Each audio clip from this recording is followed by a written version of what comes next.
You heard a little bit about the 3D element, and I think we've seen some interesting videos as well through the course of the day about that. The Hugo Boss video for one, how the entire shopping experience can be changed around for the other. And here's someone who's going to talk about that in much more detail. May I please invite on stage Jean-Marc, who is the VP of ROMANS CAD.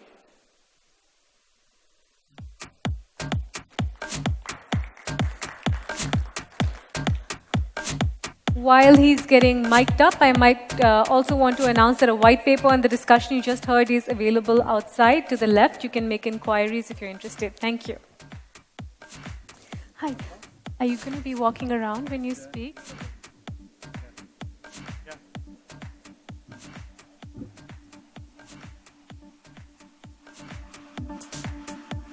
Yes, very good.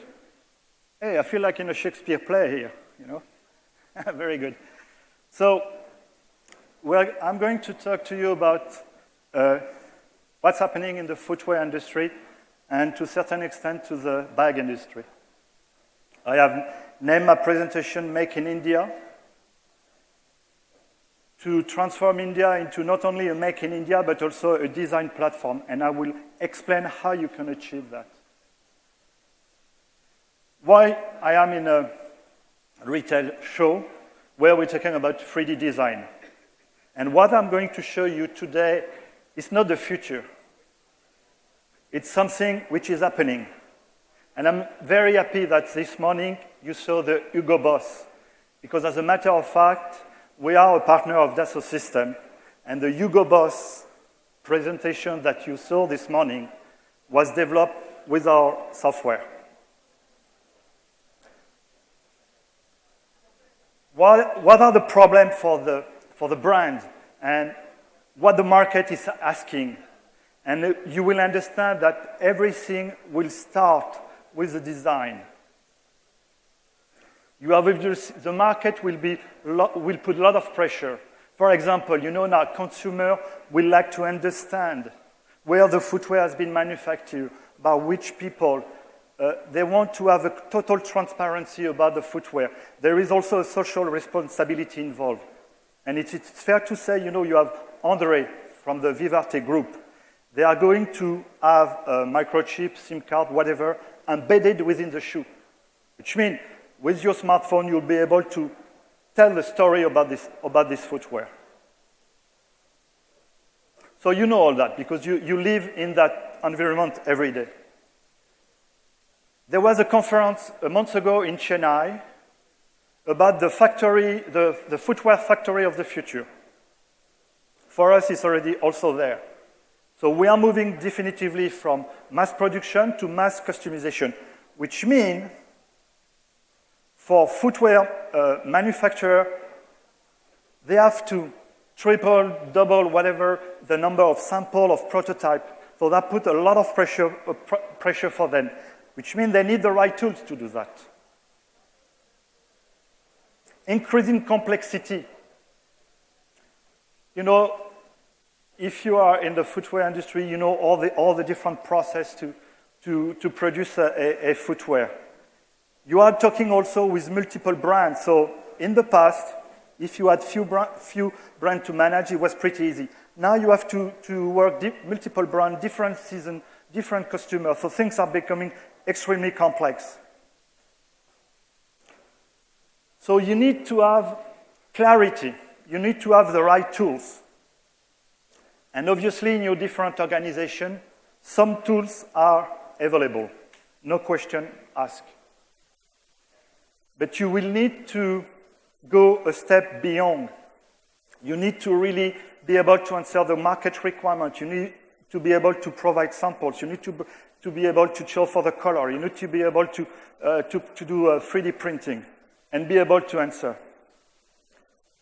To the hardcore of the situation, you have two types of systems today. There is a SAP conference. You have probably the ERP system, what we call the PLM or the ERP. And you have in factory very standard pattern making software.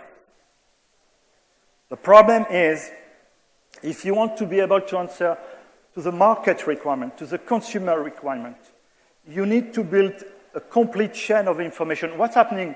You know, I've been traveling to bunch of factory, not all, obviously, to a bunch of factory in India, and most of the time the people, they do the pattern, and they retype the data into the ERP system.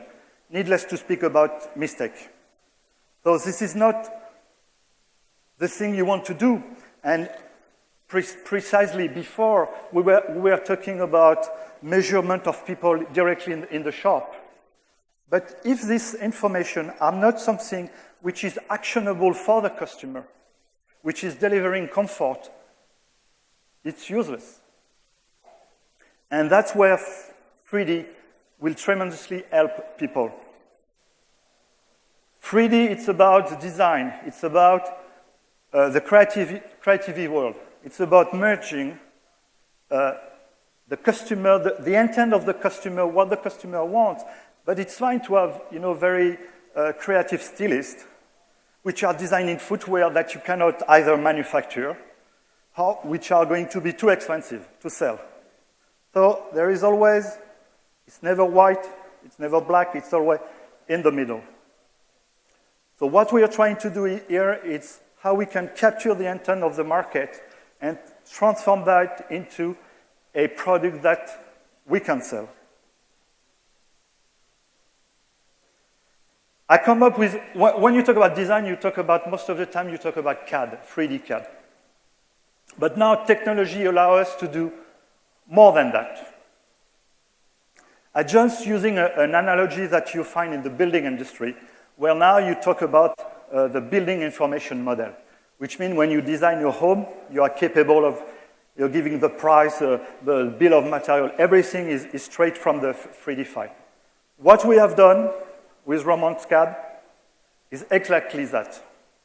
We have linked the design side, the 3D design side, to the database, to the management system, which means we are linking the creative with the management side. And as you can see, a footwear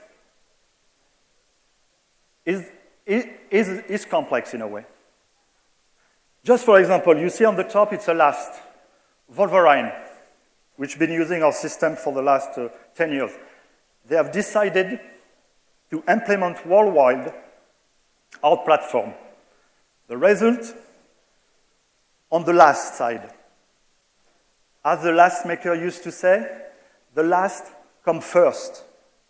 They moved from 25 people dealing with all their different brands to only 5 people who are taking care of all the last for all their brands. They are changing the prototype cost from $2,000 US to 250. So that means what I'm trying to say here is within the CAD information, within the 3D design information, we are getting all the information about material, color, cost, everything from day one, from the design phase. So this morning we were talking about linking emotion. Okay, it's about linking the people, the process, or the technology, whatever you call it. But now what we have been already be able to solve, it's a manufacturing side. Now we see a big trend to move toward the retail side. And we will show you some real, and here, once again, it's not the future. It's already happening. So to go into details, you know, to make a shoe, you have to start with the last, you have to do the design, you have to show the color in the sketch mode. For example, a designer can send you a sketch done on Illustrator. You can map it automatically onto the 3D last. After that, you do the pattern making, and after that, you do the automation of cutting of leather. And the last, but at least, putting that into the retail. We'll go into detail. This is an example of Clarks. Clarks, in the last 20 years, has been the most innovative company when it comes to CAD/CAM. No question asked. And by the way, the name of the software is called ROMANS CAD. Why Romans? Because Romans is the name of a city in France where we used to have luxury shoes, And 20 years ago, we were commissioned by the footwear maker to develop the software. And this is a 3D printed shoes. This is real. And I'll say, ROMANS CAD is like Leonardo DiCaprio. It's not only a pretty face, it's got content. You know, it's got also talent. That means beside the nice image, as I mentioned, we can extract all the piece of information that you will need to provide pre-costing directly at the design stage. Another example. Here, there is a quiz. One of these footwear is printed. The other one is normal samples. So which one is what? Yeah, I don't know, but I'll tell you how you can see that. The stitches on the 3D printed and on the card, they're all the same.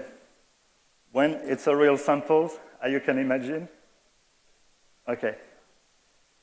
More. Now the quality of the scan, the quality of... so now you don't really see what is virtual, what is real. Obviously, you know, traveling in India, going to the manufacturing of... There's two... In India, there's family business, so you have the owner, the founder. When you talk about 3D printing, you get shot. He tell you, no, people want to touch, okay. But his son doesn't really agree. Needless to speak about his little son. They don't care. I mean, the young generation, they don't really care. So with this quality of presenting information, then we can move to retail. Obviously, as I say, not only pretty face, we provide content. We provide the type of information. You know, 1 month ago, I was with the ambassador of India in Paris. There was a Make in India show. I was able to speak among people making airplane, automobile, selling railways, anyway. And I talked to him. Make in India for the footwear industry is incorrect. It's already made in India, anyway. India represents 13% of the 23 billion pair of shoes made in the world, where China is 60%. But completely different. China, they sell capacity. Let's say they've got a huge factory. They're building factory in Ethiopia, 100,000 people. India is different. You could do mass customization. So here we can produce, this is actually a Merrell brand from Wolverine. You have Saucony, you have any type, and this is actual report that they're using. So in other words, directly at the design phase, you have your complete dashboard. What is the cost? What will be the tax? Everything. Obviously, people might argue, okay, oh, it's minute, not finished? A minute? 2 minutes. Okay, so this is a way of integrating different information. Yeah, okay, I'll finish. So now moving to the marketing and retail. This is now what they're talking about at Clark's, you know, doing the Musto footwear, projecting that with an holographic image, and coming back to what they were talking before, capturing the information of the footwear of consumer. If they capture my measurement, and if they don't send me a footwear which is better, but the point. But here you will start capturing, sending this information into the last maker, will produce a better footwear. This is Clark's showroom for buyers. This is for buyers, not actually in the shop. But it will happen. And this is real. And Clark's is a very difficult company. It's very difficult to make them talk. And another 3D printer. You know, that's something we saw this morning, so I'm going to pass. So here we say this is not the future, this is real. I just want to give you an excuse to go to Paris and justify the cost to your boss. So we organize a summit in Paris where all the customers will be talking, explaining how they were able to implement. And I also organize another tour for Indian delegates where we will show them the design people in Paris, design school, design people and also visit a complex retail store with 3D stuff already implemented. So once again, don't think it's the future. It's there. And what I'm trying, in India, we could imagine that in the next 10 years, probably the footwear will be manufactured in Ethiopia, designed in India, so you will be like any of other customer. There will be a Volvo line from India, there will be a Clarks from India. I'll be a retired by then, anyway, but that's okay. Any question? Question. I think the questions will, our guest is actually going to be part of a panel, and then you can shoot your questions at all of them once it's done. So I'd request you to take a seat. And if there's a trip to Paris planned, I'll just go anyway. Let's take that conversation forward about footwear and accessories. May I now invite on stage a really large panel, so you're going to get a whole really spectrum of points of view now. May I call on stage Adarsh Gupta, promoter and director, Hello 10, Rajesh Rawat, who's head of category at Exclusively, Dr. Sanyogita Chadda, part of the Pearl Academy again, Inderdev Singh Musafir, who's part of M&B Footwear, basically brands like Lee Cooper and Provoke, Ishan Sachdeva, who's director, Alberto Torresi, Jean-Marc Petitboy as well, who's going to be part of this conversation, Mohini Binepal, who's part of Roche, Nissan Joseph, who's part of Crocs India, Rafiq Malik of Metro Shoes,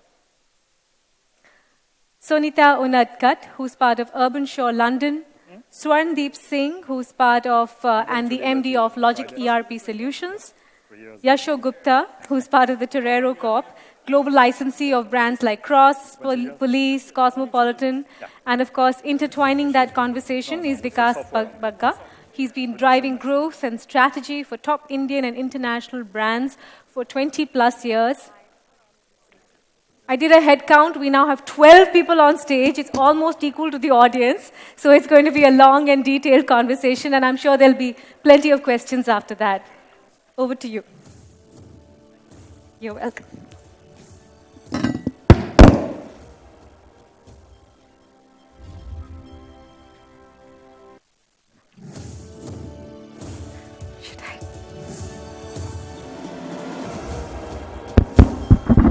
Hello, good evening. Am I audible? Hello. Yeah, lovely. So good evening to all of you. And the good news is that we're not too many. I'll go there. Lovely. Okay, I think the setting is just perfect, and I must start by complimenting the entire team of ISAF, which is this brilliant job of bringing all the luminaries on the stage. And thank you, wonderful audience. I'm sure it's going to be a great session for all of us. Let me just set the context for the discussion. The larger agenda of this year's ISF was fashioning the fastest changing consumer market in India. Now, just to put a context, let me just share some data points, and then we'll try to join the dots. Well, India is the second largest manufacturer of footwear in India, in the globe. We make some 2 million pairs per year, as against the overall capacity production of 16 million pairs per year. Number two, which is quite a variant data point, which is that fashion commands a 30% share of the organized retail in India. Data point three, footwear provides 1.8 million population as a direct source of income and employment, and another 2 million get employed indirectly through this industry. Data point number four, in terms of FDI, now that's the key point, and we're going to discuss about it a little later also. China attracts a phenomenal FDI of $3 trillion per year, whereas India is 229 billion. So there's a great scope for us to do a lot of things there. So the target for the domestic footwear market in India is from the current 2 billion to 5 billion, which requires an additional investment of 227 US million. The overall size of the footwear market, interestingly, is about 30,000 crores, but we all know increasingly that it's always been a set of industry which has been highly unorganized. The share of the unorganized sector has been very, very high, but still there is an estimated value of 10,000 crores of organized share coming from the structured industry. Uh, Importantly, yeah. One more data point I'm sure it's going to be everybody's liking, our population, 1.3 billion. The problem is, every time you quote this population of 1.3 billion strong population that we have, the brands operating in the luxury segment start estimating the size of the market in a very, very different tangent. So obviously, one will have to take a realistic view also going forward, because again, it's an era of collaborations, it's an era of positioning, it's an era of segmentation. So one needs to be quite sorted on that. Now, the other interesting thing is that there's a lot of news in the air about Make in India, Digital India, and coincidentally, just 3 days back, we had the IMF chairperson coming to Delhi for a summit, and she made a wonderful comment that India is the sole bright point in the overall very gloomy global situation. She had her own reasons to say that, one of that being that there is a huge component of the youth population workforce. There's a lot of transition happening towards transformation, and importantly, there's a lot of reforms happening. So that's the typical background in terms of what we've been hearing all this while. But just let me now, having shared this context, ask the panel to share their views. So my first question is going to be, prompt is going to be to Sonita. Where are you, Sonita? Oh, you're right there.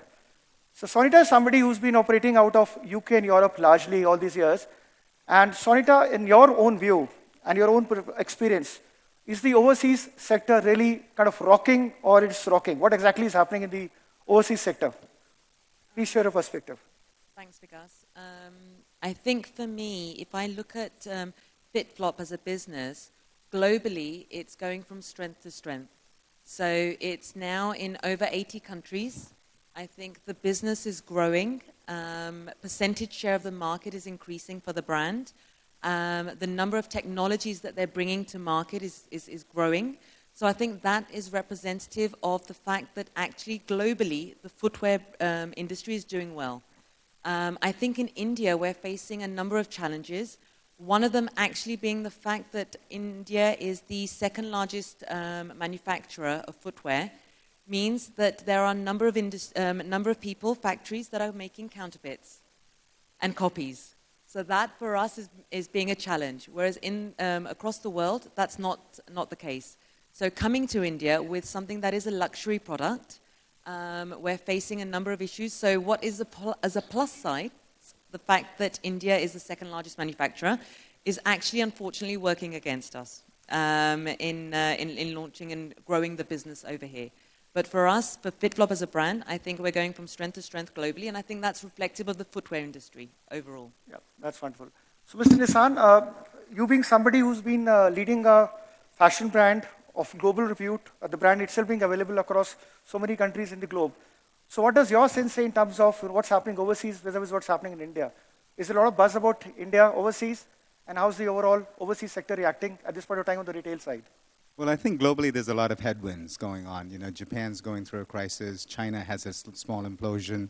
You have the oil crisis that has its own domino effect on many, many countries and many, many economies. Having said that, though, we share the same opinion as FitFlop that the market is growing. It's growing because penetration is increasing into markets that were under-penetrated. India is a great example. I think India is also growing, but there's a lot of markets where brands were not penetrated. And today what we're seeing is a consolidation of the players and a move and shift towards the brand in the premium to the upper premium sector. So you're seeing the growth come out of penetration, you're seeing the growth come out of expansion, and that I think is hiding some of the headwinds that exist in the world today. But there are some significant headwinds going on in various geographies that I think are being masked for us, fortunately, in the footwear business. But globally, the kind of trend that you see, I mean, the shift or the share between, let's say, metro town versus tier 2, tier 3 towns. So that kind of shift and that kind of penetration is something that you see in India also when it comes to brand like Crocs that you handle? I'm sorry, because I missed some of that. The speakers are facing that way. So. Okay. So all I'm trying to ask is that the whole breakups or the shares that the international market has between a metro city vis-a-vis tier 2 and tier 3 towns, Do you see those kind of trends here in India also, in terms of the breakups and the penetration? Right. And, even in the US, for example, there was a polarization happening where the metros were getting more dense and the rurals were dying down, and there was a big shift happening. And that's where you saw now that the brands were able to speak to their consumers and romance their consumers and have a good business. Of course, we're seeing urbanization in India at a growth rate of roughly 3% every year. That's going to continue. 3% of 1 billion, too, is a lot of people. So that is going to continue. That's going to create velocity. I think India continues to be the shining star. And the beautiful part about India is we just still have not hit our true growth stride. If you look at our growth, it's been 6s and 7s, and that's not bad, mind you. But I think there's a hockey stick curve coming at the end of this, and we haven't hit that stride yet. And when that happens, and I think that's what all the brands are waiting for, and coming in and investing and looking at the long term. And the brands that come in for the short term, because don't survive here. The ones that have a long-term view, understand they need to invest in the market and be ready when the hockey stick curve happens, those are the brands that are going to be successful in India. All right, so that's great about hockey stick. We've learned some new tricks. Ishan, someone like you who's been managing a fairly new brand in the Indian context, and it's really made it big in the last 5 odd years. I'm sure you take a lot of inspiration from the trends that you study, which happen to be there in the overseas sector. So what are the challenges and opportunities that you see in the overseas sector, and what are those that could be replicated here in the Indian context also? Well, hi. So the overseas, the market is pretty much much more organized. It's more mature. But in India, the market will take a little more time to mature a bit. The biggest difference which India has from overseas is that the amount of variability we have, it's immense. It's not just in terms of it's not just in terms of area. It's also in terms of people, the religion, the colors, the preferences. Everybody, India is like a snapshot of the world. So the entire world is there, and then this small passport-size photo of the entire world is India. So no one strategy from overseas would work, perfectly here. But of course, we can have a lot of elements like omni-channel retail, which is definitely going to be, the much more talked about point in the future, and which is going to be where the Indian retail is going to head. All right. So Mohini, in your own capacity as someone who's leading, again, a fairly new brand, which is Rouge, what is it that you would have studied from the overseas markets, and what was your inspiration for you to do what you're doing so very successfully here in India?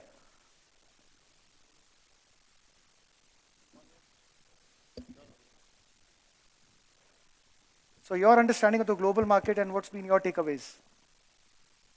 So before coming here, we were all doing a little research, at least I was. And we read up on the latest growth percentages across in the world, in the global economy and in India. And one of the stats, I think, which is a simple enough stat that everyone knows, but we'll repeat it, that the global economy is growing currently at 2.8% per annum. India is growing at an average of about 6.6, 6.8%. The retail industry is growing at 15% per annum. And the growth of the premium retail industry is at 24% per annum.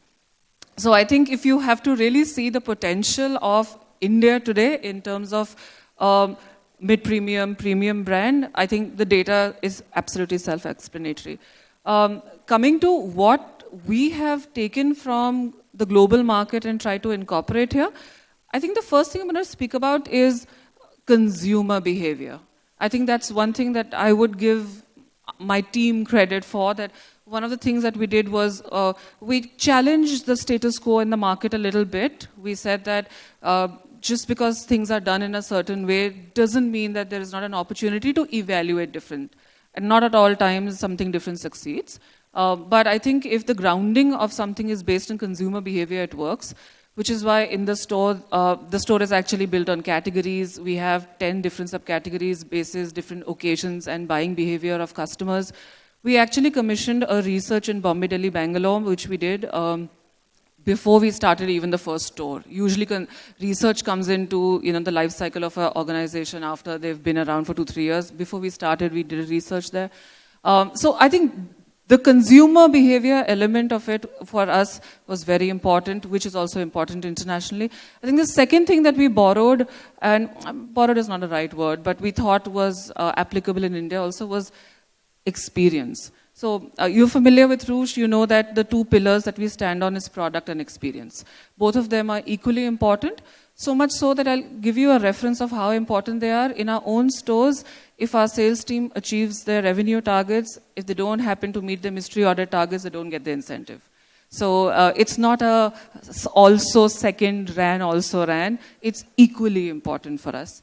So I think these are two things that we've taken from the international market, which is equally important there. What is in India, I think I'll go with what Ishan said, that I think the differences between various regions is fairly high. So it's taken us a little bit of time, and I don't think we've still perfected it. That we're still trying to understand what is the ideal merchandise mix for the different regions that we operate in. And not only regions, we have some very important partners in each of these regions. Sometimes we notice that there's a difference in consumer preferences for our partners also. So we've not perfected that, we're still working on it. So that's a lot of insights which have gone into the success story that we've seen over the recent years. So Yash, a quickie from you, a bird's eye view. You are somebody who dabbles with the licensing business, and your portfolio is quite impressive. So from a bird's eye perspective, what is it that when you look at the Indian market, what could be the key takeaways for you, and what could be your focus area? Thanks, Vikas. Just a heads up, everyone. I'm Yash from Torero. We represent the brands Cross, Pulis, and Cosmopolitan globally. So, Vikas, that's a great question, actually. And this is something, it's a topic which is very close to our heart. I kind of just wanted to touch upon a few kind of trends, which was what we've seen globally, and we feel it is time that they sort of filter down to India. One trend that we've sort of seen globally is that fashion or fast fashion is universal now. And this is something that India really needs to learn. All brands have learned from Zara and H&M, and they started learning 10 years ago, or 5 years ago in H&M's case. So there is no brand out there which isn't fast fashion amenable. Brands are very nimble, very flexible. WGSN did a great presentation. Many brands, such as ourselves, we are harnessing the power of technology, such as with WGSN's tools or other homegrown tools. But brands do not have the option of not being aware of the latest trends anymore. So this is something that we've seen. We are very fortunate that our global creative director, I think she's somewhere in the audience, Giovanna Villani, she came in from Tod's and Moscow and really has built a culture of really being fast fashion amenable. So this is one key trend we are seeing. The second big trend that we're seeing is that life cycle of brands are becoming shorter and shorter. You have a lot of fad brands out there, so the risks of a brand life being short is quite high. I mean, no offense to, say, Arvind brands, for example, but brands such as Ed Hardy and others, they've notably had very short lives. Even brands such as Superdry tend to have short lives. So these are potential risks which can exist with certain class of brands, and one needs to be aware of what kind of brand they're building and what are the potential risks attached. The third, which I feel is an opportunity, is that accessories and shoes have been on the rise, and Mohini talked about some research, and I completely agree from that perspective. For example, the Bain Luxury Report talks about the shoes and accessories category growing at 16% for multiple reasons. Maybe accessories are easier to shop. In shoes, what we've particularly seen is that consumers have traditionally had access to formal or sport shoes. Now everyone is wearing casual shoes, etc. So, and people are accessorizing their look even more. The taglines that an outfit isn't complete without the right pair of shoes. So these kind of concepts are coming. So this is a major trend that we're seeing globally, that shoes and accessories is on the rise.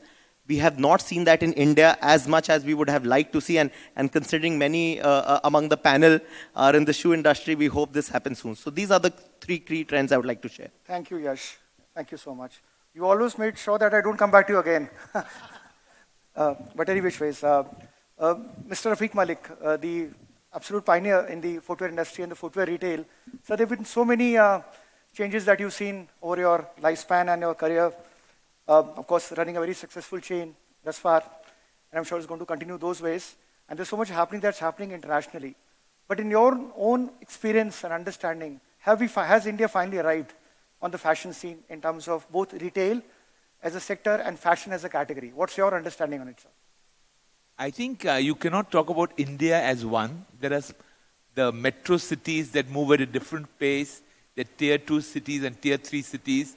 So different parts of India are rapidly changing at a different pace. So it's a complex country, it's a diverse country, and you don't see a singular movement.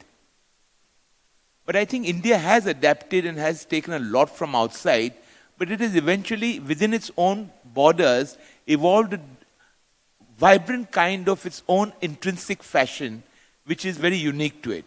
So I think they've taken trends from the West, they've taken the ethnic wear from India, a lot of our cultural traditions, and have evolved a very unique blend of fashion that is unique to the country.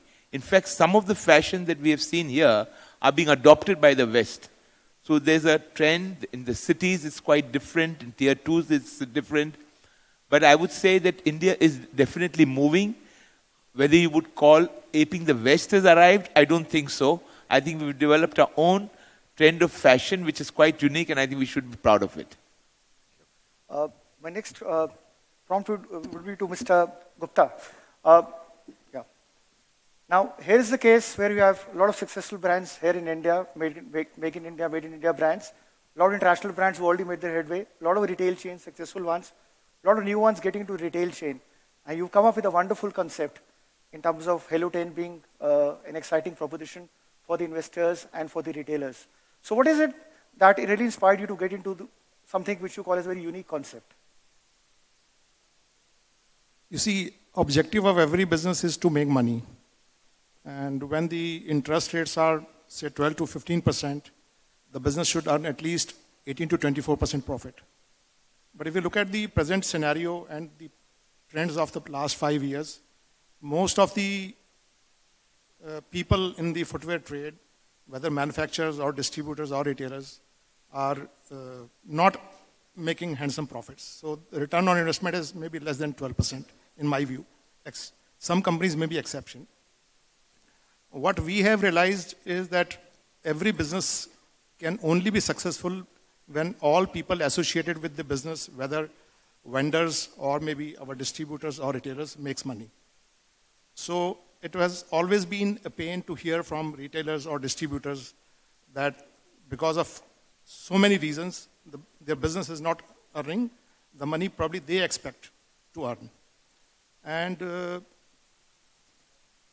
in the present scenario, if you look at probably model of Uber, which is providing taxi service to the customer, probably they have improved the efficiencies with the help of technology. An average car, an average meter taxi in India before Uber or Ola came in used to run about 80 to 100 kilometers every day, giving revenue of, say, at the rate of about 25 to 30 rupees a kilometer.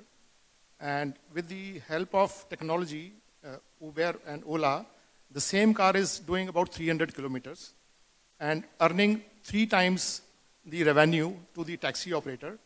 And the operator is owner of his business, and he is free to drive the number of hours from 18 to 24 hours or less. If he wants to take weekly off, he can do that. So in the process, both Uber is also earning and the taxi operator is also earning. And if you look at the consumer, he has got a choice, he has got a convenience, and the car is available at his doorstep in few seconds. So that inspires us to look at a business model where probably we can utilize the underutilized assets. And in my view, probably there are about 200,000 footwear multi-brand outlets all across India. Any outlet which is not doing 50 lakhs rupees annually is a losing proposition. Though most of the retailers do not understand because they do not take into consideration their own cost or the retail space cost and probably the other cost which they consider as a family cost. So they do not put it on business. But most of them are losing money. They consider cash flow as their profit, which actually is not. So in our view, probably if this situation continues for next 2-3 years, many retailers will go out of business, and especially because of e-commerce posing new threats where probably the products are available at huge discounts, which has been practiced in the last 2 years, retailers are going to have tough time. So in this scenario, probably we have come out with a model which is probably technology driven like Uber and taking clue from Indian cinema, which probably at one point in time in beginning of 90s was almost died. When PVR came in, probably that was incarnation of cinema business. So what has happened in the last 15, 20 years, the ticket of cinema balcony, which was 20 rupees at some point in time in mid-90s, has today reached a level of minimum 500 rupees. But yes, the tickets are available at 2,000 rupees also. So what has changed? The contents has remained the same, but the experience has completely changed. Customer is willing to pay any price for the experience. So service is adding a lot of value to any product. Most of the brands are promoting their business and they always propose something, promises made by the brand. But when the delivery happens at retail outlets, there's no company, especially in India or maybe anywhere in the world, who have owned the brand but making any promise as far as service is concerned. So we see a huge gap from customer point of view as far as customer expectation is concerned. And if you look at probably the cinema, the same contents are being sold at a much higher price.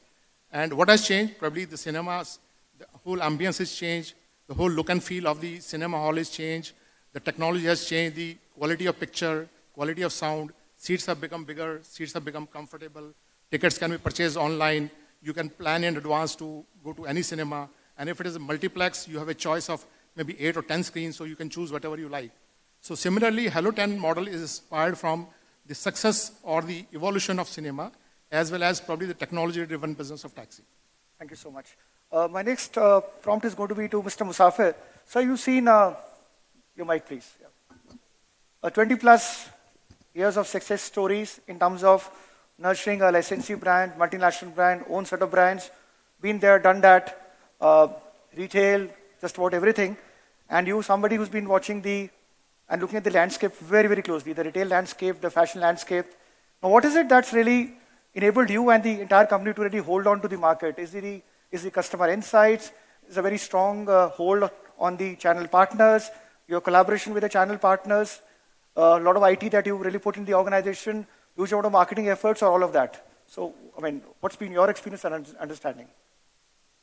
I think what we've done is build relationships. Over the period of the 20 odd years plus that we've been in the market, handling international and national brands. It's all about, in India, it's about relationship. It's about how, you build a relationship with the channel partners, with the retailers, with the... India is a vast country, and I think there are multiple countries within a country. So to understand the nuisances of that and to really be able to paint the whole thing with a single brush is not possible. So everywhere that you go, you need to understand the market, the products that you put into the market. We were listening to a session earlier today where they talked about seasonality. There's autumn, winter, and spring, summer.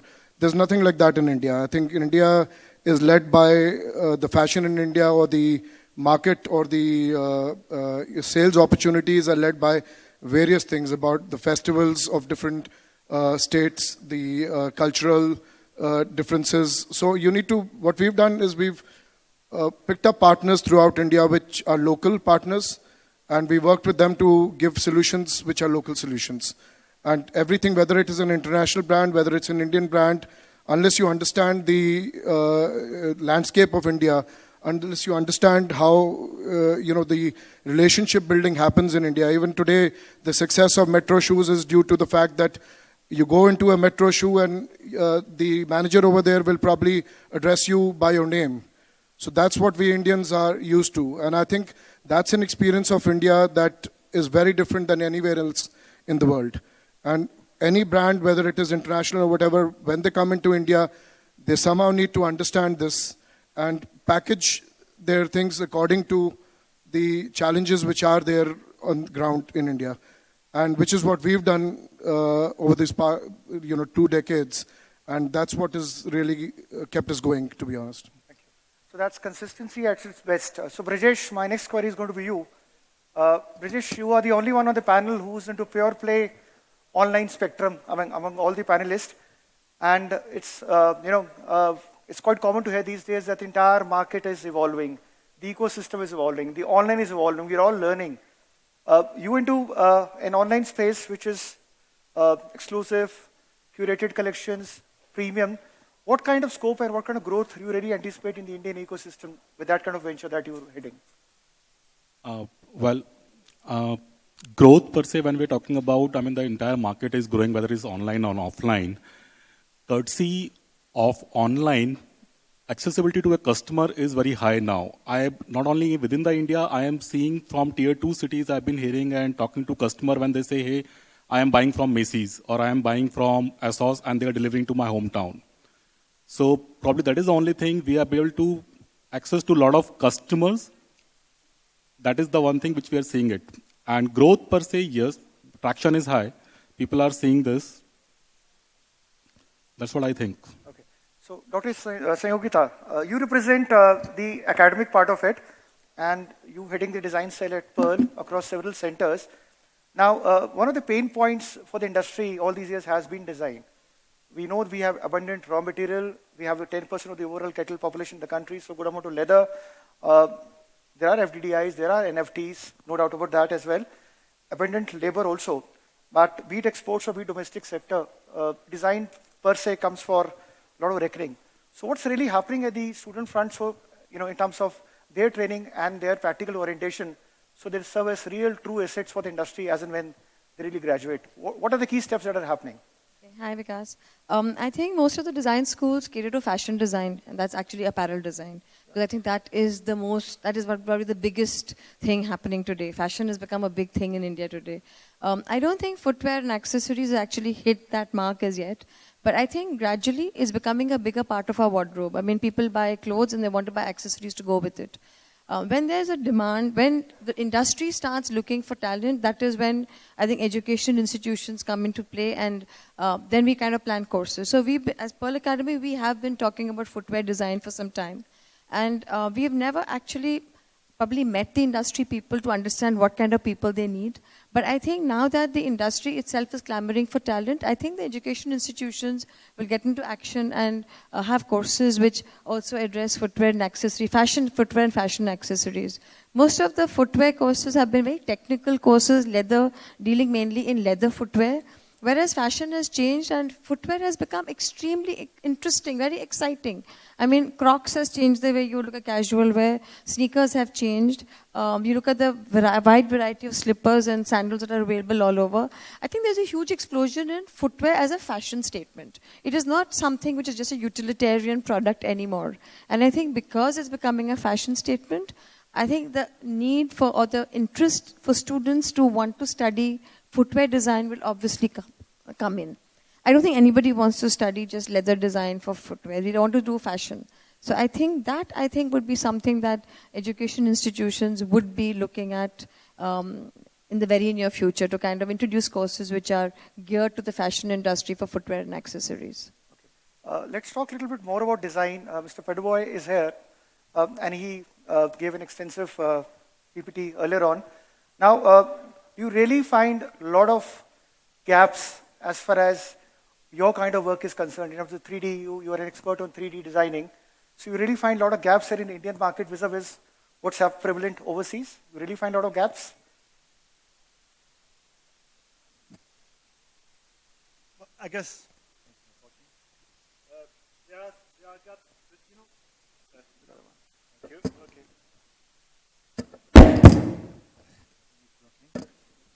There are gaps, yes and no, because, for example, we were lucky to sell our software to VKC, and we found some very talented people. I can tell you, Gabor, we tried to sell the system to Gabor. After 3 days of intensive benchmark, one guy, because probably make too much money, they decided, no, I don't need that. So the market is global, but I would imagine the attitude is also global, So no, my feeling is here there is such a huge potential. I was talking earlier about mass customization, and India should be the country for mass customization. Thank you so much. My last question on this particular round is to Mr. Swarandeep Singh. He's the one who represents IT, and IT is the one who provides IT solutions to the retail and manufacturing sector. I understand you hold very strong views on omni-channel and also about providing technology layers to the overall fashion segment and fashion sector. Your thoughts, sir? Let's talk about this. Is actually the buzzword, the omni-channel in the retail industry. See, first we look into, say, like when the shopper doesn't have the choice, say, like he'll go to the brick and mortar stores. That is the single channel. Then the technology evolved. Then the e-commerce came and the mobile and etc. So what retailer did, he handled every channel independently. So everywhere is the database is different. For mobile is different because screen size is different. Tab is different. Then your e-commerce site is different.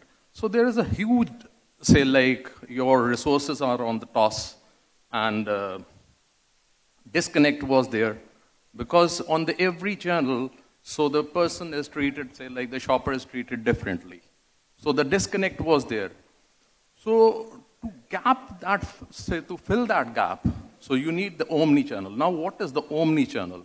So where your single source information is catering to all the channels. So whether it is a mobile, whether it is your e-com, or whether yours is brick and mortar stores, so everything is connected. So shopper is buying from the store, or from your mobile app, or from the e-commerce. It is the same. Like wherever he's buying, he's getting the same experience, same kind of the product information he's getting it. So the wherever the person is addressing, so the one CRM, say like we are talking about a single database. Single database means there is a one CRM, he's buying from the store, so his points are added in the same. He's buying from the mobile, his points are added. So everywhere he's say like getting the personalized services, right? So the inventory is totally visible, whether they're the warehouses, whether there is the stores, or anything e-commerce, say like everywhere it's accessible.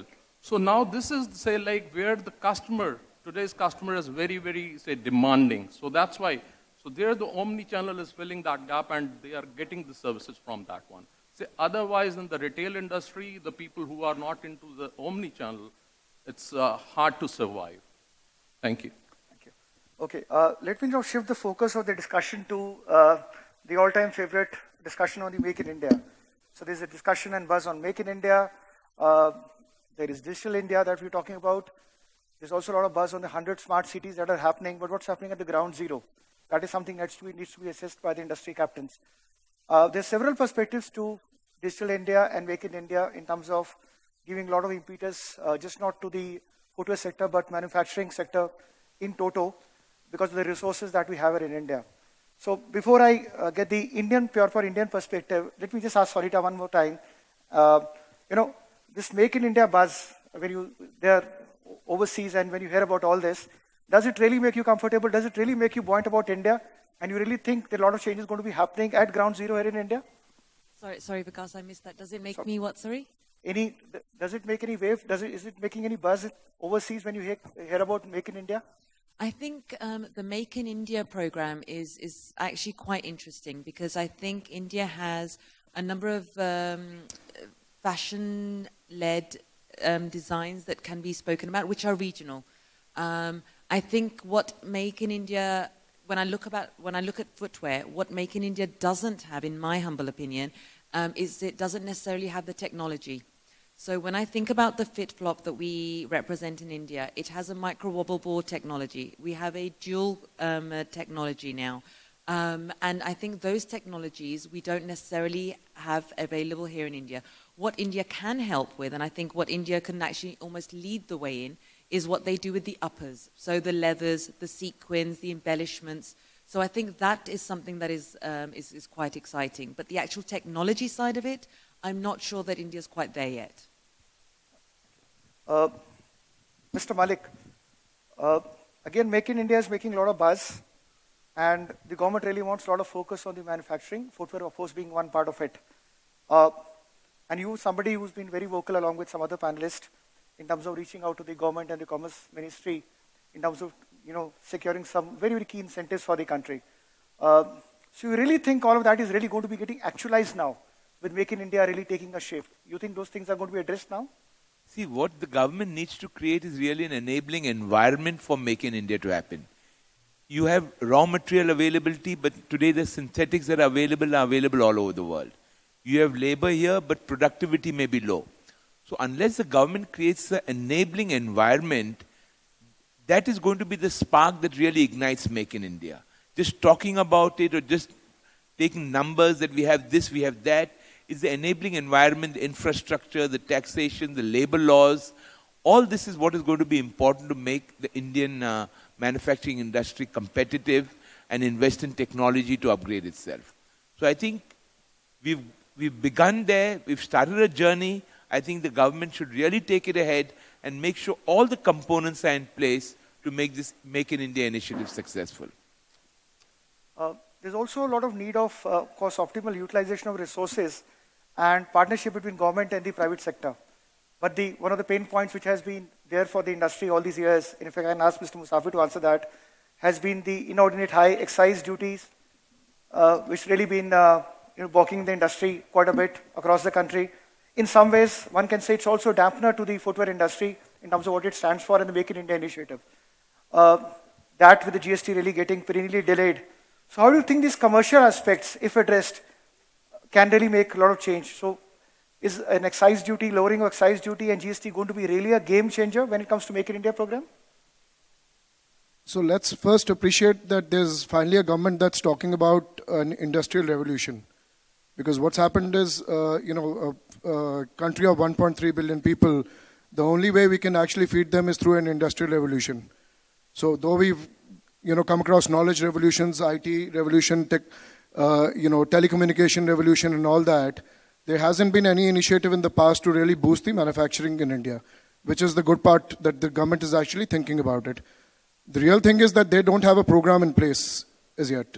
We've been doing some road shows on behalf of the government in various countries, and the question really asks is that why should I come to India to manufacture? I mean, there is no incentivization of putting together a program or, for that matter, learning from a China example to put together areas or technology parks or industrial parks that can, create that environment like what Rafiq Saab said to fuel the manufacturing process. Or, for that matter, touching on the taxation part, there's so much of disparity as far as taxation is concerned, especially in terms of footwear. And, I've been part of this movement since many years to try and explain to the government or really ask that question that why is footwear treated differently when it comes to taxation, or why is footwear taxed at the highest level of taxation in India, whereas this is the industry that eventually will be providing employment to the weaker sections or to the masses of India or to the unskilled workers.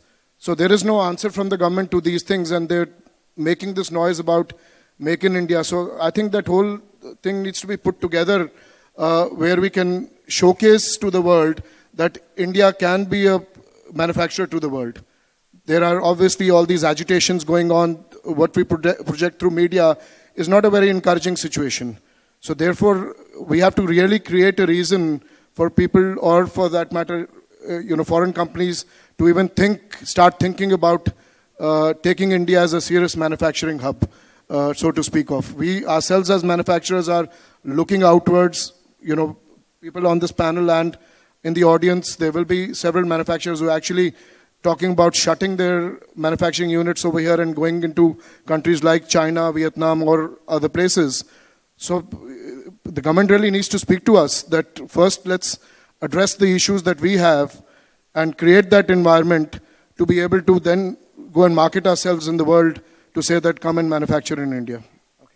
So Ishan, typically in the footwear context, both India and China are pitted against each other, and a lot of comparisons happen on the front of efficiency, production, design, availability, supply chain, and overall production scale.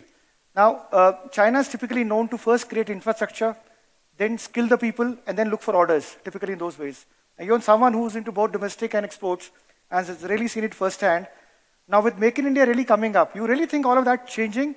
And what does it do to the overall Indian manufacturing sector? Because also there's been a very strong comment that's been coming in, is that India ought to be a good manufacturing hub. the manufacturing needs to go up. Efficiency needs to go up. It really doesn't matter whether the domestic consumption is going to go up or most of it is going to be used for the exports. Really doesn't matter. What are your thoughts on all of this really, collating in a certain sense? Well, first of all, what we have to understand is that Make in India is actually, it should deal with Make in India, not invest in India. That's where the key difference is.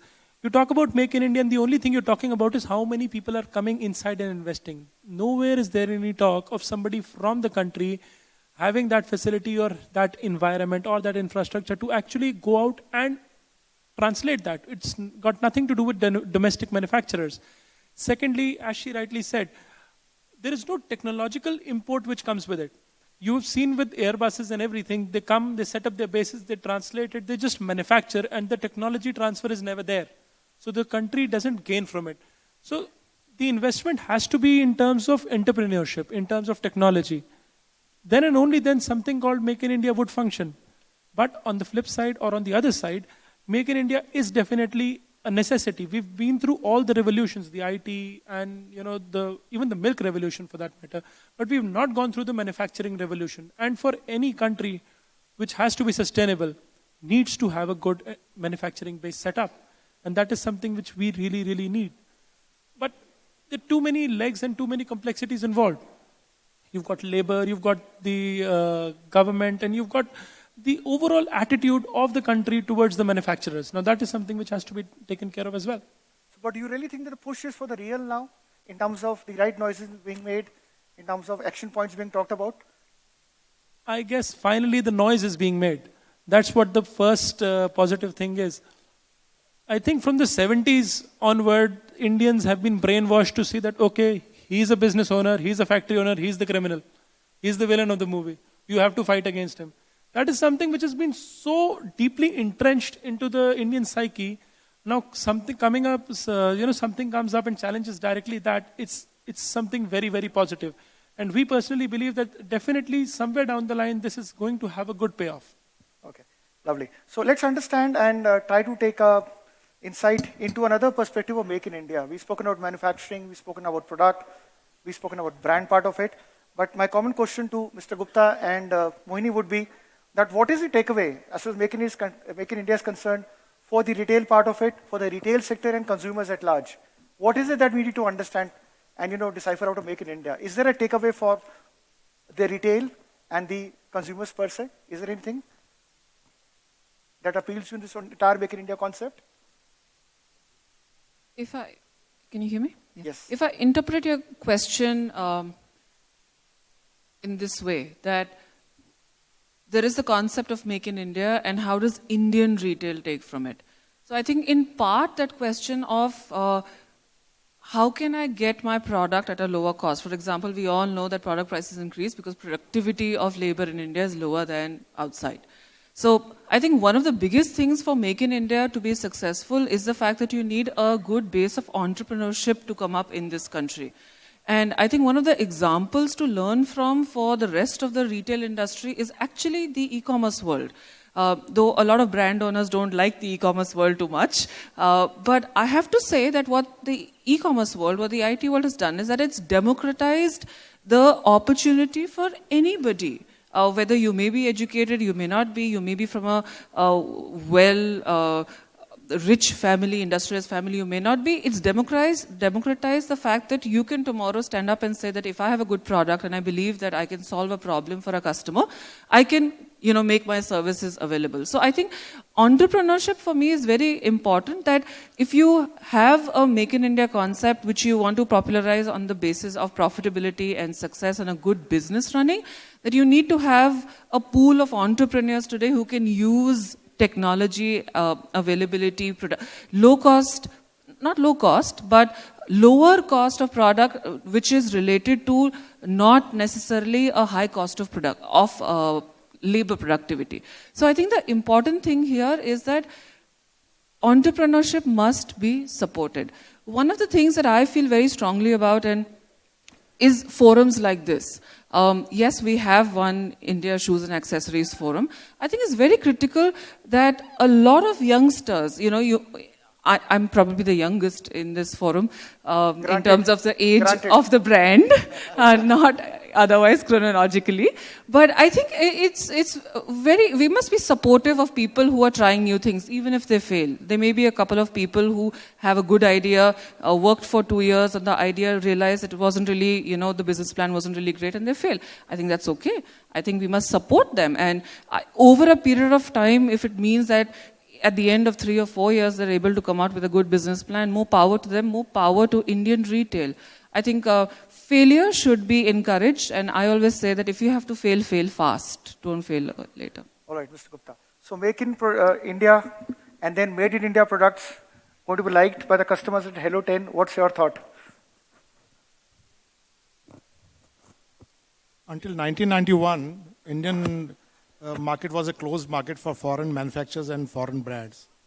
And since then, in the last 24 years, if you look at the share of foreign products and foreign brands, especially if you look at footwear, from 0%, the share of foreign products has gone up to about 30%, and it is expected to go up further in next 5 years to about 50% in the organized space.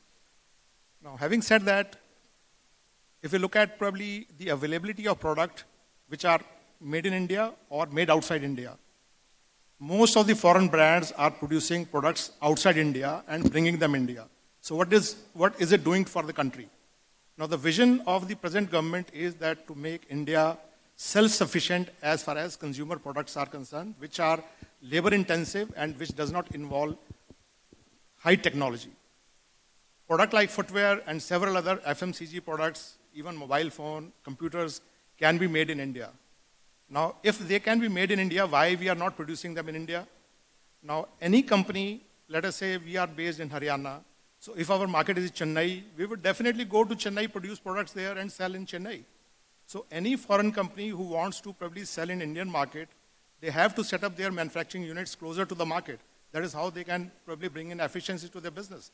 But actually it is not happening because the Indian environment is not conducive to manufacturing, whether it is Indian manufacturing or maybe foreign manufacturing. As a vision, it is a very good vision, but we all have to work together to realize this vision so that we can make India self-sufficient as far as products are concerned, so that the costs are brought down for the benefit of the consumer. So Yash, you're someone who holds key to a lot of licensee business and possibly in a position to get some more Indian brands into the country and hopefully make it big. Assuming that we're going to come over some of the constraints that we have, thanks to Make in India and Digital India, and there's going to be a change of mindset going forward, and hopefully good amount of technology transfer, which is so very important, typically from the overall structured growth that we're really wanting, a structured shape to the retail industry as it is, we're looking at it, because the share of the unorganized sector has been very, very high. You really,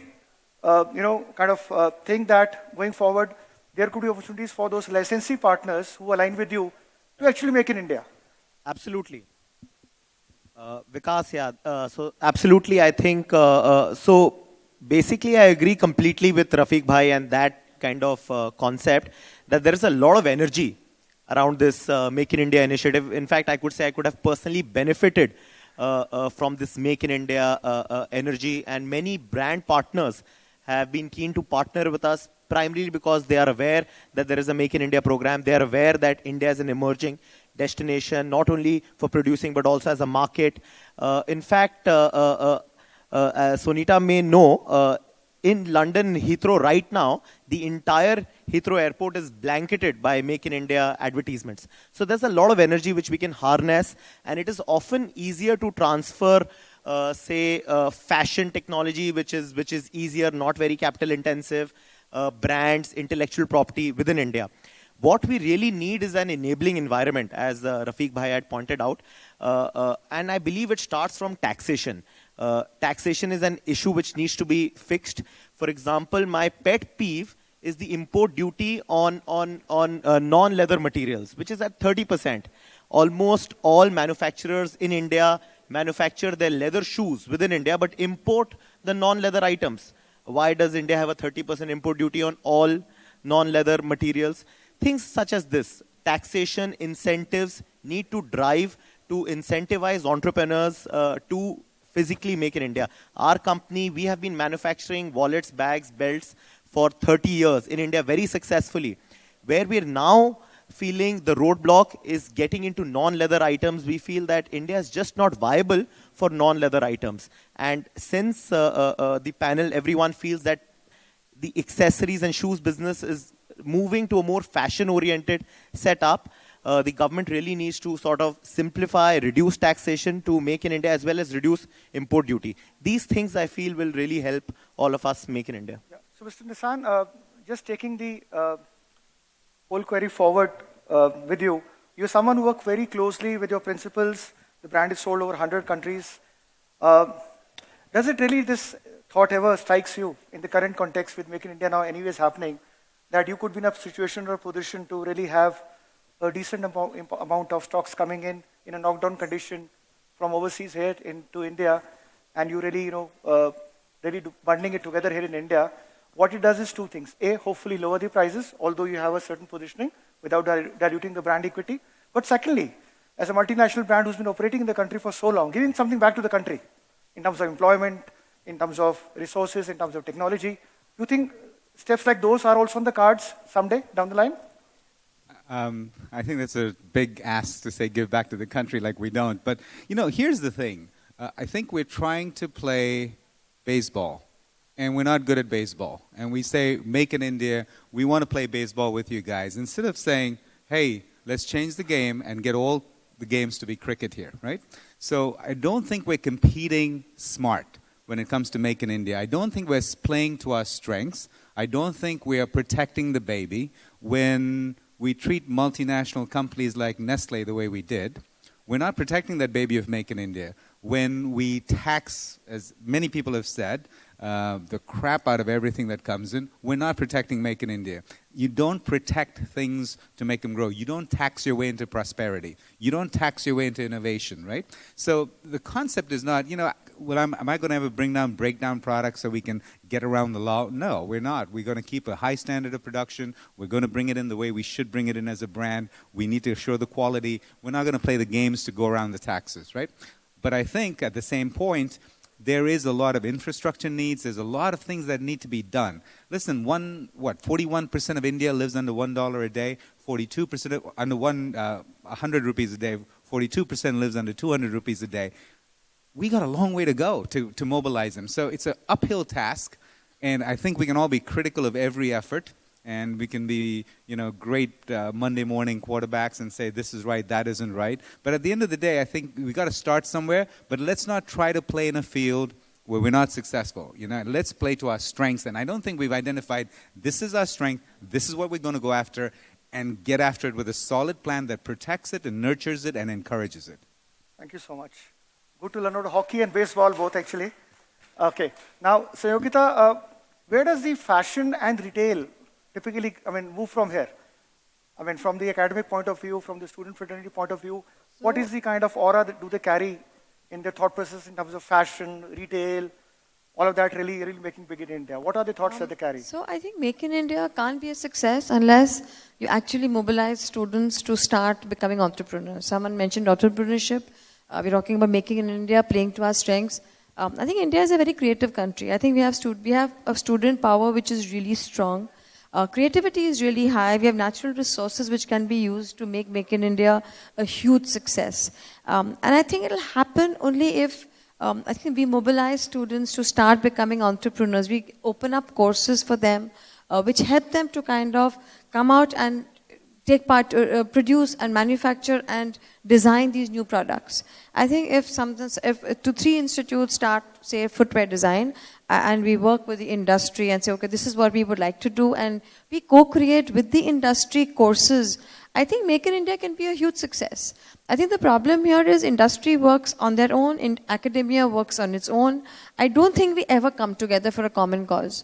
And I think if there are forums where actually academia works with industry, and we actually talk about common products, common things that we would like to do in the next 5-10 years, and we work about co-creating curriculum, co-creating courses, co-creating resources, I think we'll have a great country. I think then Make in India would be a huge success. So Sayogita talked about a very important triangle of sorts in terms of collaboration, and this is an era of collaboration in which ways.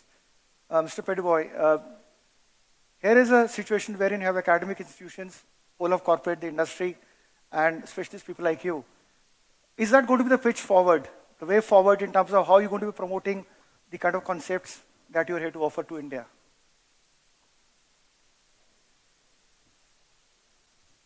But promoting the concept, it's really believing, there was 1 month ago in Paris, as I said previously, there was a conference about Make in India, and as I said clearly to the ambassador, it's not about Make in India, it's Make and Design in India. And I would imagine in the next 10 years, designing, and I don't say we will transfer everything to one country.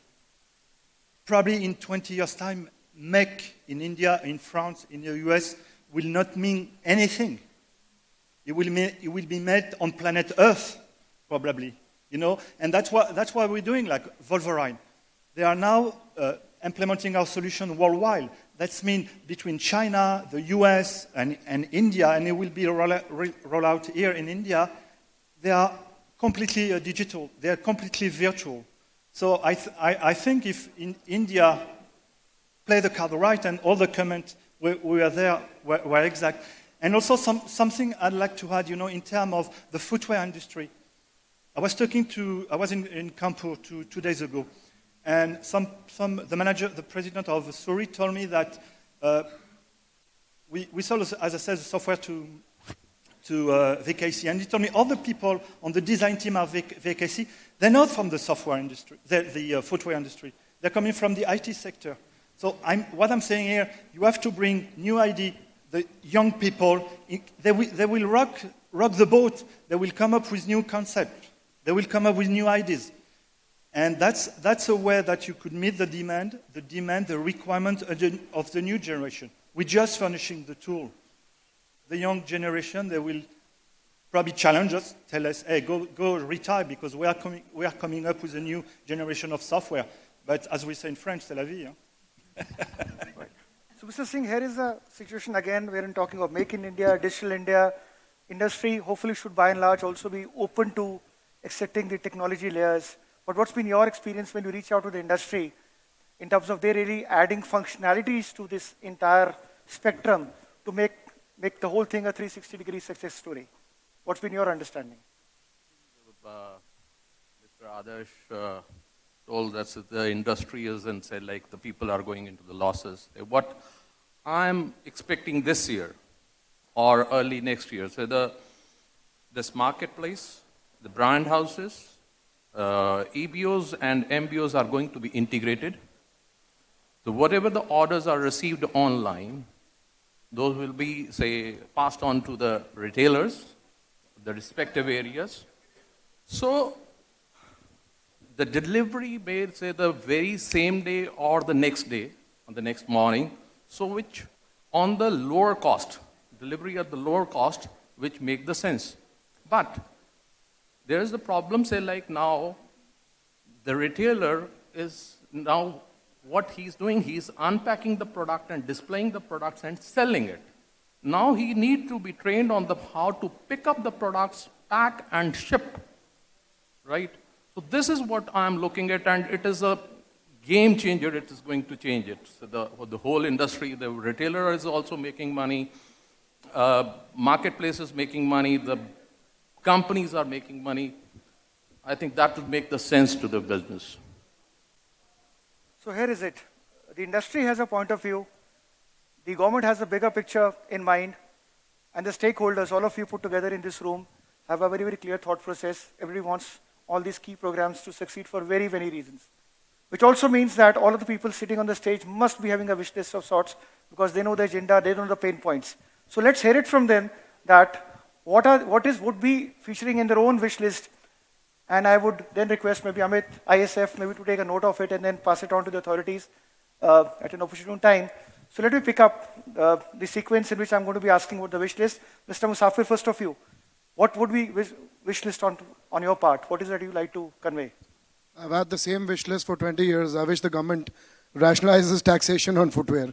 It gives us a level playing field and encourages industrialization in India. And unless that happens, to be honest, it's a no-win sort of a battle, and we will be forced to become traders and not manufacturers unless there is a level playing field. And in terms of taxation, footwear is taxed at the highest level. Again, I say the same thing, and that needs to change in India for sure. So that's my wish list. And is it looking more probable than ever before? You've been fighting for this cause for quite some time along with others. We are being more vocal than before. Okay. So I don't know if we So hopefully vocal should get hurt. I don't think there are any government officials in this audience. So even if they are, they'll appreciate you. Not a problem. Okay, Mr. Malik, your thoughts, your wish list. What would you like to tell the audience? We are staying at a time which is changing very, very fast. So I think it will be most important for the government to create an enabling environment that, minimizes all hurdles, whether it's interstate tax, logistics, and everything that comes in the way of smooth commerce. An enabling environment would make things much easier for everybody. Okay, Sonita, you have very strong views on the counterfeit stuff which gets into the country. But what would you, I will not put words in the mouth, what would be your wish list actually? I think as an international brand selling into India, I wish other retailers would follow what Mr. Malik has done and invested in logistics and the software to help provide us with sell-through data. I think that way we can look at the country, look at what the needs are, and I think what they're doing in the metro stores is great. And as a brand sending into other retailers, I wish they would follow suit. All right. Ishan, you operate in multiple sectors. So what was going to be your wish list now, the key wish list? I guess most of the most important wish lists have already been covered. Rationalization of taxes, I agree, it's not just the manufacturing front, but also the confusion of, treating each state as separate, but we are just one country. If suppose I manufacture in UP, I have my distribution office in Maharashtra, my customer is in, let us say, Gujarat, and I have to dispatch the product, which VAT should I pay? So, and how many types of taxes and how many times I have to pay the tax? So that sort of a clarification we need, to be much more conducive. And logistics, of course. Now that is a pain point which has been bothering us for years. It's easier to ship to London than it is to ship to Mumbai. So these sort of things come in the way of efficiency, come in the way of sell-through as well, and it is really, really painful for us. All right. So Yogita, you deal with the most robust part of the industry, the upcoming designers and the likes, the student fraternity who should be, oozing with energy. So what would be your wish list on their behalf, let's say? I think the industry has to work with academics. I don't think industry will be able to survive much longer if they don't actually partner academics, because unless the two work together, you're not going to get the talent that you actually need. And what's happening today, academics does their own thing, industry looks for something else, we think we're working together, and I think there are gaps which are actually happening because of this and I'm saying working together, I'm not just saying come and give a guest lecture, I'm saying actually work to co-create. So if there is a niche which you see coming up, like a footwear is now going to be the next big thing, why can't industry work with academics and say, why don't we create a curriculum in footwear design? I think we're going to miss a lot of opportunities if we don't work together on certain things that the industry is seeing happening. All right. Rajesh, for you, is it going to be operating or working on your categories, enhancing the ASPs, lowering the discounts? What is going to be for you? Well, I think on that side, I would love to have consumption per capita wise should go up. But apart from that, I have a wish, young entrepreneurs should have easy access to working capital, which I am not seeing it's really available at this point of time. On the other side, I see we're in a very super excited ecosystem where young people are coming up with a lot of problem solving ideas, whether it's anything. I mean, Mr. Gupta talked about giving an analogy of Uber or Ola. If we have to talk about today, somebody want to open up a brick and mortar brand, how many people or institute is willing to give them fund? That is not there. Within exclusively, like we see every day, so many young designers or brands are coming, and that's exactly we give a platform to them. But still, people die with their excellent idea because there is no working capital. Yes, I mean, MSME schemes or other things are there on paper, but if you go and try it, how many people have access to that kind of fund? That is not there.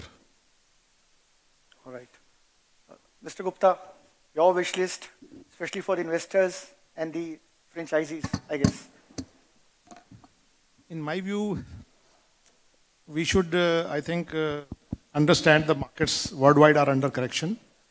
Prices of all the products, oil and gas, metals, commodities, real estate, consumer products are falling. So in other words, if you look at Indian market, if the prices are falling, consumer has probably better purchasing power. So in the same 1,000 rupees, he can buy more product. So, which is increasing the consumption. So if the consumption continue to increase in the future, I think we are going to see better times in the future. There are a lot of talent now with the government, and government is acting it, is putting its act together. And I think ease of doing business and growing the economy, the government is doing it very well. So we are going to see the results in the next 2-3 years. So therefore, I do not have any wish list, because whatever is being asked by the industry, the government is already have started doing it, and it starts showing results. All right. Mohini, your brand stands for fashion. So what's your passionate wish list? I have actually quite a few things to say, so I'm going to say it really fast. So the first thing that I believe in is that I'm not trying to sound nationalistic here, but I do believe that all of us who are a part of India have to start believing that we can make international quality products. I think consistently, wherever you go, whether you meet with a mall developer, you meet with a brand, and they'll say, oh, we're an international brand. And I think there's almost, there's nothing wrong in it, because they're obviously not from this country, perhaps, outside. But I think there is almost a sense of demarcation between the fact, oh, you're an Indian brand, and I am an international brand, and that means something.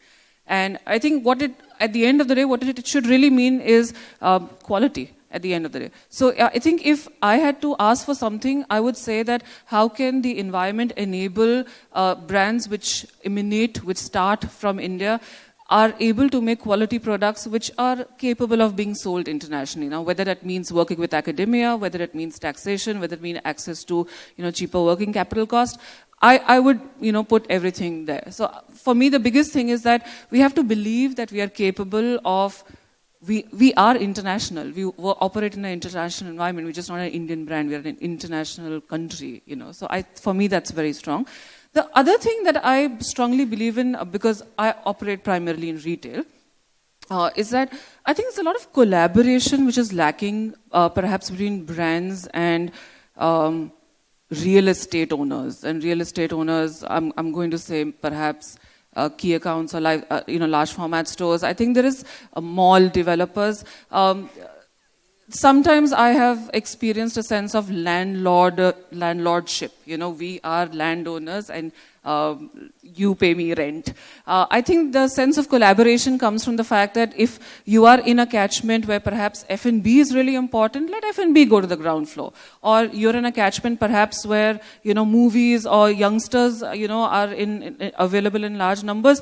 Let that kind of environment be available on the ground floor. Or for example, that you have a great set of brands which cater to children or to women or to men in the premium segment. Let them all come together and let them, perhaps have a common rental or for some, a revenue share, a rental come revenue share model.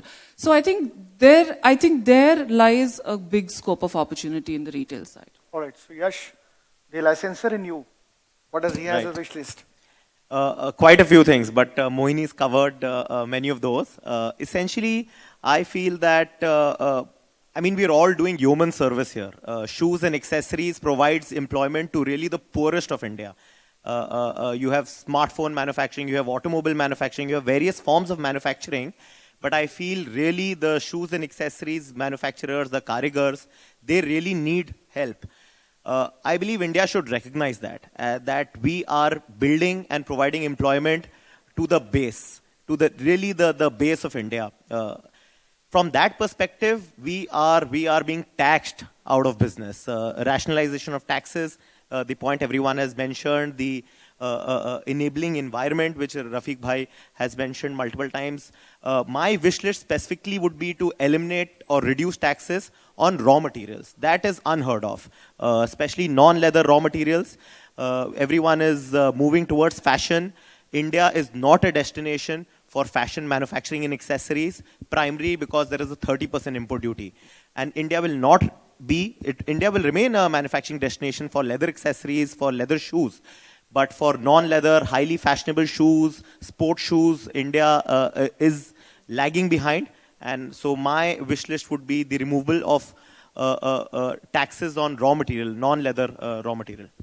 Mr. Pettyboy, what could be your wish list in terms of taking the grip of the market? What is that you like to do or ask for or look at?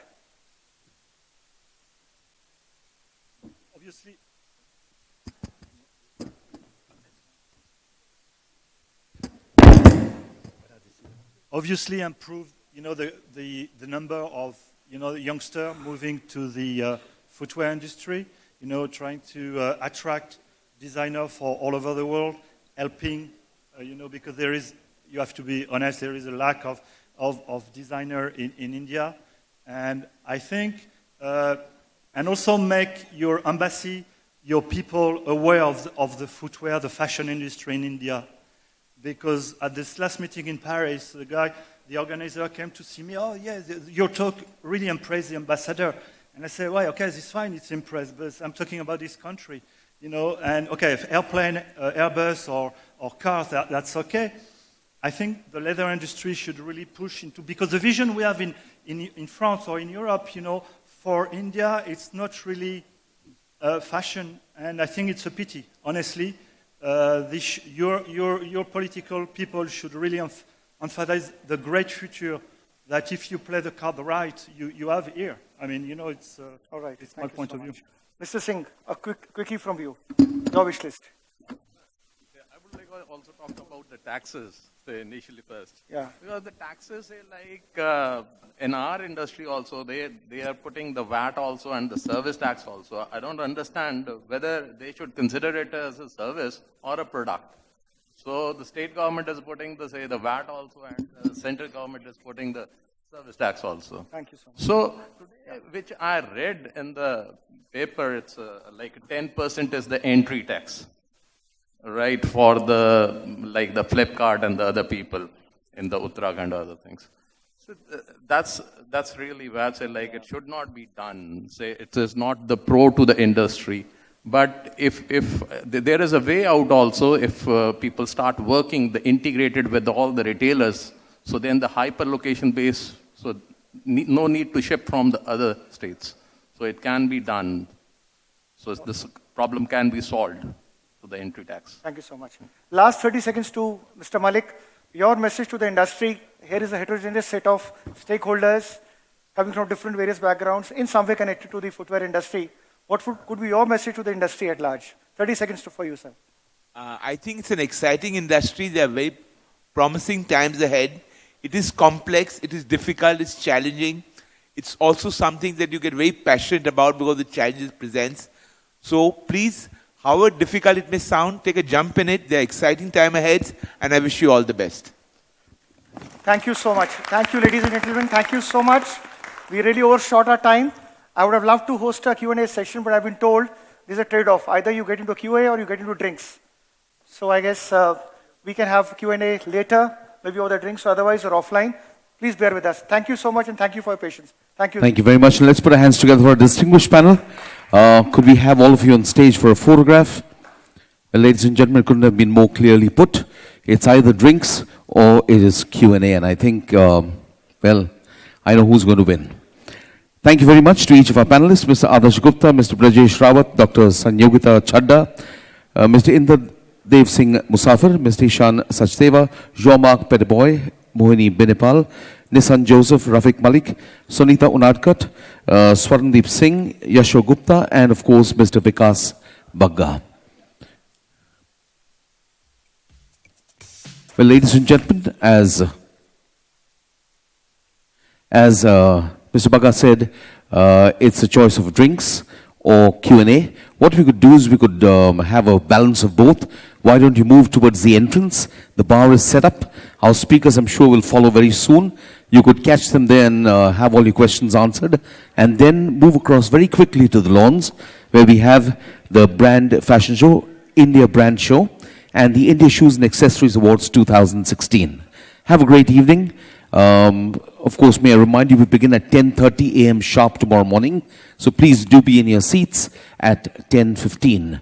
And we will be having 2 tracks, one at the Lotus Room, the Lotus Hall, and one right here. So take your choice, check the agenda, and have a great evening ahead. Thank you.